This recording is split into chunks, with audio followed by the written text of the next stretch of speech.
Muito bem, voltamos a falar direto da página do Jornal Visão Espírita, no YouTube e no Facebook, para mais uma gota de Espiritismo, mais uma gota de O Livro dos Espíritos, livro segundo, capítulo 7, ou sétimo, Retorno à Vida Corporal. O item que nós estamos é Prelúdios do Retorno, questões de hoje, 336, 337 e 338. Se você puder compartilhar esse vídeo, a gente agradece, não tem fins lucrativos, portanto, você estará apenas ajudando a doutrina espírita, a divulgação da doutrina espírita. Se você der o joinha, se você... é o like, né? Se você der o joinha, se você compartilhar, se você comentar esse vídeo, tanto no YouTube quanto no Facebook, essas plataformas vão sugerir, recomendar esse vídeo para outras pessoas e pode alcançar alguém, né, que precisaria entender isso. O livro que nós utilizamos é da editora M. Vamos lá então, questão 336. Poderia não haver espírito que aceitasse encarnar numa criança ainda por nascer? Resposta: Deus a isso proveria. A criança, quando deve nascer, apta a viver, é sempre predestinada a ter uma alma. Nada foi criado sem propósito. É que hoje nós sabemos, graças às perguntas que Kardec fez, graças a André Luiz, através do Chico Xavier, graças a Emmanuel, através do Chico Xavier e tantos outros, Luiz Sérgio, enfim, tantos outros que nos trouxeram as informações, mas quero me ater a André Luiz. A gente sabe que antes muito antes de nascer, nós fazemos um negócio chamado planejamento encarnatório ou plano encarnatório. E no momento pós ato sexual, há uma magnetização dos espermatozoides que tem os ingredientes necessários, vou usar esses ingredientes entre aspas, evidentemente, que tem os ingredientes necessários para compor um corpo que vai servir especificamente para aquele espírito progredir. Então nós estamos falando de algo extremamente complexo, extremamente preparado. Então não tem a possibilidade de fecundou lá, tem um corpinho se desenvolvendo e aí, quem sou eu, não, aquela briga, não, eu que vou entrar, não, não é assim. Porque quando a fertilização do óvulo pelo espermatozoide já foi escolhido o espermatozoide, ou grupo de espermatozoides magneticamente que tem aquelas qualidades necessárias, e quando eu digo qualidades, estou falando inclusive de repente uma deficiência congênita, uma hidrocefalia, uma anencefalia, síndrome de Down, idiotia, autismo, deficiência física de toda a ordem, ou nenhuma dessas situações, né? Ou uma predisposição para um câncer, ou alguma outra coisa que é necessário para a evolução do espírito. Tudo isso vai ser escolhido, reservado pelo plano espiritual ou pelo próprio espírito, se ele tiver condições de fazer isso. André Luiz mostra muito claramente isso em vários de seus livros, explicando como acontece essa situação. Então não é fortuitamente, não é. O Kardec pergunta: poderia não haver espírito que aceitasse encarnar numa criança ainda por nascer? Aí é desistência. O que pode acontecer é desistência. Então aceitei, fiz o planejamento encarnatório, foi magnetizado o grupo de espermatozoides com as qualidades e ingredientes que eu preciso, o corpo começou a desenvolver-se, copiando o meu perispírito, então já estou ligado a esse corpo, já começou a encarnação, que se processa a encarnação efetivamente quando o corpinho respira pela primeira vez, então aí saindo do corpo da mãe, então aí se efetiva a encarnação e se completa a encarnação perto dos 7 anos de idade. Então é um processo reencarnatório, todo um processo. Começa no planejamento encarnatório, passa pela escolha, seleção dos espermatozoides com as características que eu preciso, se completa quando o bebê nasce, se efetiva, perdão, quando o bebê nasce e se completa perto dos 7 anos de idade, tá? Então esse é o processo que nós temos hoje. Nós vamos ver aqui, por exemplo, na questão 337, agora os desdobramentos disso que eu estou falando, né? Então vamos lá. A união do espírito a determinado corpo pode ser imposta por Deus, ou seja, eu Posso ter uma encarnação compulsória, é chamado assim no Espiritismo, encarnação compulsória. Eu não quero, não vou encarnar, a hora que eu vejo estou encarnado. Vem um determinismo. A resposta pode ser imposta, assim como as diferentes provações, sobretudo quando o espírito ainda não está apto a fazer uma escolha com conhecimento de causa. Como expiação, o espírito pode ser obrigado a unir-se ao corpo de determinada criança que, por seu nascimento e pela posição que terá no mundo, poderá tornar-se para ele um instrumento de punição, ou castigo, se quiser usar essa palavra. Mas não é um castigo divino, e sim uma consequência de responsabilização por aquilo que se fez. Plantei, tenho que colher. É a responsabilização. Então, isso vale também, por exemplo, para a criança. A criança, não pode traumatizar a criança, enquanto isso temos adultos traumatizados e seres humanos fracos e propensos a grandes tropeços quando passar pela adolescência e na juventude. Então, a criança deve sim receber punição, deve sim receber castigo. Não estou falando de pancadas, não estou falando de agressões, não estou falando de violência, claro que não estou falando de absolutamente nada disso. Estou falando de responsabilização. A criança precisa sentir-se responsável desde muito pequena, desde tenra idade, por aquilo que provocou. Ela tem que sentir o peso da responsabilidade daquilo que está fazendo desde pequeno. Como que vai fazer isso? Aí cada um tem a sua própria fórmula e faz aquilo que consegue fazer da melhor forma possível, até que tenha condições de fazer melhor ainda. No caso da divindade, aí estamos falando já de Deus, aí sabe exatamente o que fazer.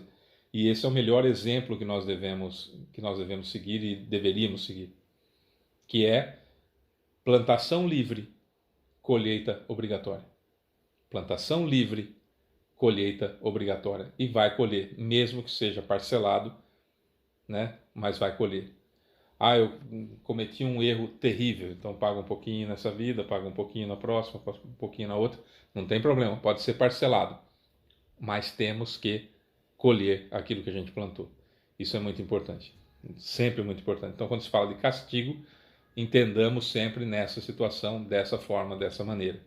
Castigo, então, punição, seria a responsabilização daquilo de errado que se causou voluntariamente ou involuntariamente, mas que causou, não é? Então, é nessa situação. Pode ser imposta por Deus, então, a encarnação como punição? Pode. Pode ser imposta por Deus porque o sujeito está postergando? Pode. Chama-se encarnação compulsória. Certo? 338. Se acontecesse de diversos espíritos apresentarem-se para ocupar um mesmo corpo que deve nascer, o que decidiria entre eles? Resposta. Muitos podem pedir. É Deus quem julga, em casos semelhantes, quem é mais capaz de cumprir a missão a qual a criança é destinada. Porém, eu já o disse, o espírito é designado antes do instante em que deve unir-se ao corpo. Nos animais, acontece dessa forma. Então, uma cachorrinha fica prenha, certo? Engravida, fica prenha. E aí, 1, 2, 3, 4, 5 cachorrinhos, vamos colocar número ímpar. 5 cachorrinhos. Tem princípio inteligente em cada um deles? Não necessariamente. Não necessariamente. O corpinho do cachorrinho, ele vai copiar a matriz dos ingredientes simples. Não tem perispírito. Não tem perispírito. O cachorro não tem perispírito. Tem uma espécie de perispírito, algo que ainda será um perispírito. Então, não é perispírito. Então, o que acontece? Vem o espermatozoide e o óvulo, juntam-se e vão se multiplicando, copiando a matriz da mãe. Por isso aí o pedigree, certo? Quanto mais puro, mais da mesma raça, purinho da mesma raça, vai nascer exatamente igual. Porque não tem perispírito, não tem karma, não tem responsabilização. Então está ali se formando, o corpinho está ali se formando. E aí morre um cachorrinho atropelado ali. Os espíritos vêm, pegam responsáveis pela reencarnação, pegam esse princípio inteligente e já colocam lá em um daqueles filhotinhos que estão ali se desenvolvendo. Aí um outro cachorrinho morreu lá, pega o princípio inteligente, coloca ali o outro, preencheu 5. Ah, não arrumou só 4. Um morre, simples assim. Um não vinga, porque não tem princípio inteligente, tá? Isso no animal. No ser humano não é assim. No ser humano há um planejamento. Então não está lá formado o corpo, fecundou o óvulo, beleza, está lá, está se formando uma criancinha linda e estão em volta da mãe aquele monte de espíritos. Não, eu quero nascer. Não, sai daqui, eu que vou nascer. E um bate o cotovelo no outro, empurra. Não, eu que vou nascer, eu tenho direito. Porque isso não existe. Isso não existe, tá?